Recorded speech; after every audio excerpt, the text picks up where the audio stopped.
Bagi para penggila street food ibu kota, kuliner yang satu ini sudah pasti menjadi menu wajib untuk melengkapi petualangannya. Gultik alias gulai tikungan Blok M.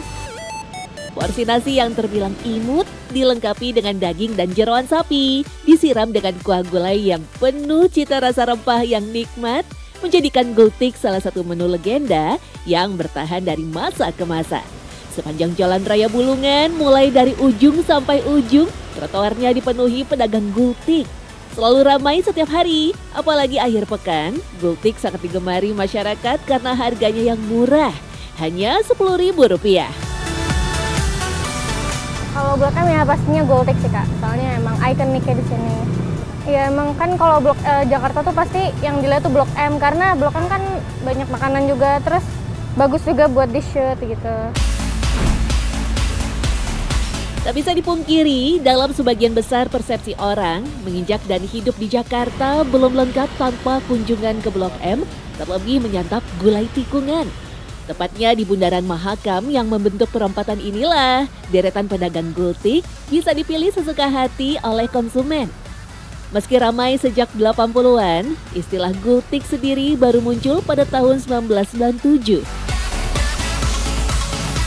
Orang datang ke Bulungan, ke Blok M nyarinya gultik gitu, nyarinya gultik. Bahkan ada omongan, kamu yang dari daerah itu kalau ke Jakarta belum makan gultik di Blok M Bulungan, berarti kamu belum ke Jakarta, katanya gitu. Rata-rata pedagang gultik sendiri berasal dari daerah Jawa, baik tengah maupun timur. Salah satunya Agus, menghabiskan waktu muda di kawasan Blok M. Agus yang asli Jawa Timur ini merasa tak banyak yang berubah di tempat ini. Tikungannya, ini nih, tuh yang tikungan, ini tikungan, iya kan? Ya itu, ini tikungan. Dulu kan di sono, amat sini dulu. Tapi kan semakin tahun semakin merambah, semakin banyak kan. Ini arah ke sono banyak, arah ke sono banyak. Ya sampai pagi gitu, sampai pagi tiap hari. Mengawali kedatangannya di Bulungan dengan menjadi tukang parkir, Agus selalu banting setir beralih menjual gultik. Menurut dia, porsi gultik memang sengaja dibuat kecil dan murah agar pembeli tidak ragu untuk menambah terus-menerus. Bahkan dari pengalaman pria paruh baya ini, satu orang pembeli bisa sampai puluhan piring gultik. Porsinya porsi nasi kucing. Kalau untuk dagingnya daging bener. Kan nggak semua daging, campur.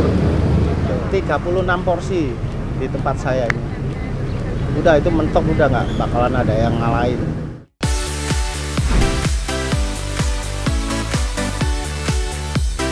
Dalam sehari, Agus bisa menghabiskan 1,5 panci gulai. Jika dihitung, porsi yang habis terjual bisa mencapai 200 piring. Bahkan di akhir pekan, penjualan bisa meningkat hingga 2 kali lipat lebih, mencapai 500 piring. Biasa berjualan dari jam 5 sore sampai jam 3 pagi, Agus punya trik agar rasa gulai tetap nikmat. Selain api kompor yang terus menyala selama 10 jam, panci juga tak pernah ditutup rapat. Embun hasil uap gulai akan mudah menciptakan air yang memancing bakteri datang. Selain itu, Agus tak pernah menggunakan alat lain untuk mengaduk gulai.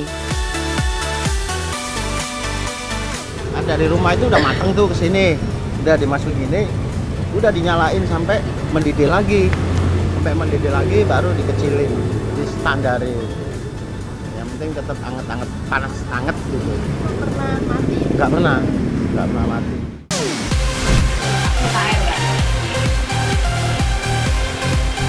Kami pun berkesempatan untuk mengintip rahasia dapur dari gultik.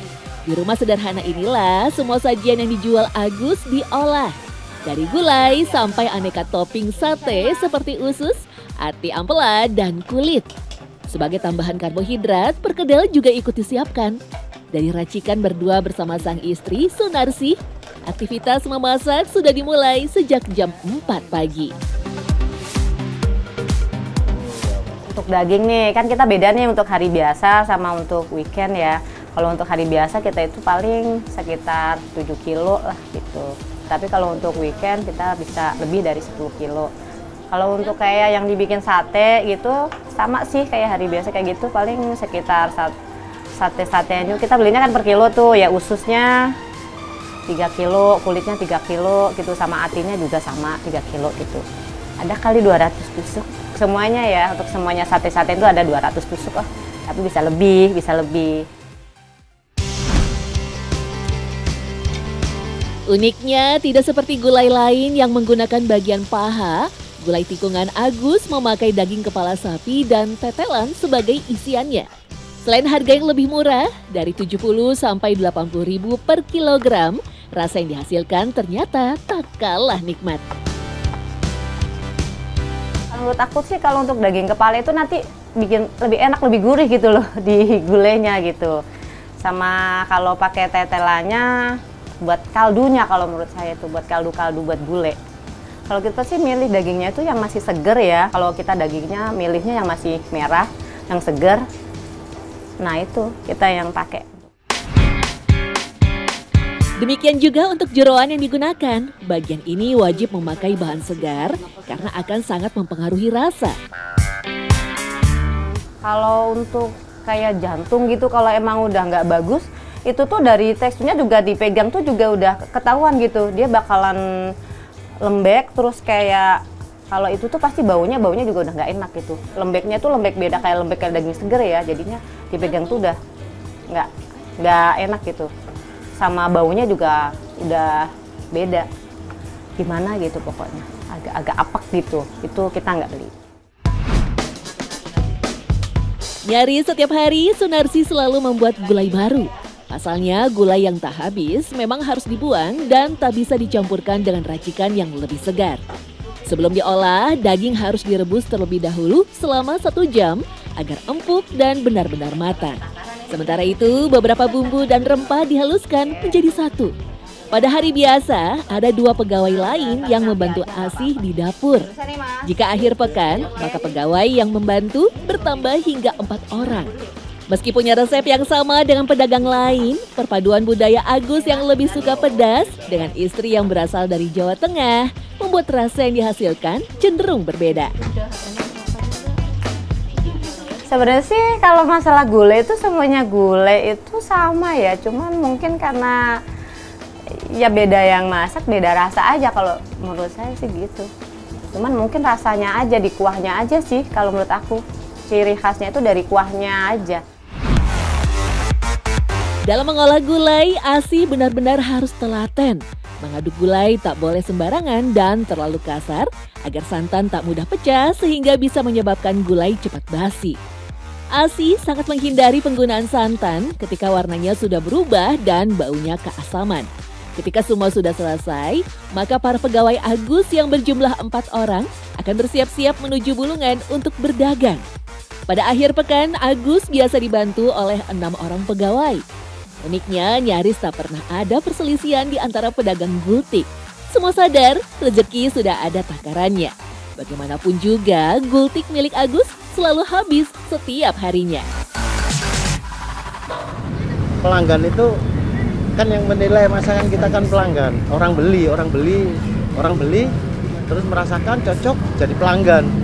Itu orang, karena kan maksudnya jualannya sama. Tapi semua dibagi sama Tuhan, kan gitu. Sesuai porsinya masing-masing.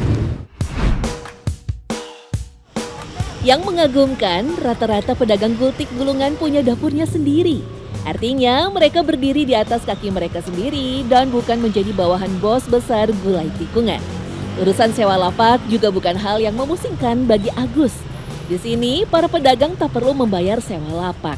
Hanya saja ada biaya kebersihan dan keamanan yang perlu Agus setor kepada organisasi masyarakat sebesar Rp30.000 tiap harinya. Mungkin sulit membayangkan dari dapur kecil milik Agus dan juga pedagang lainnya sebuah legenda lahir. Tapi memang itulah faktanya.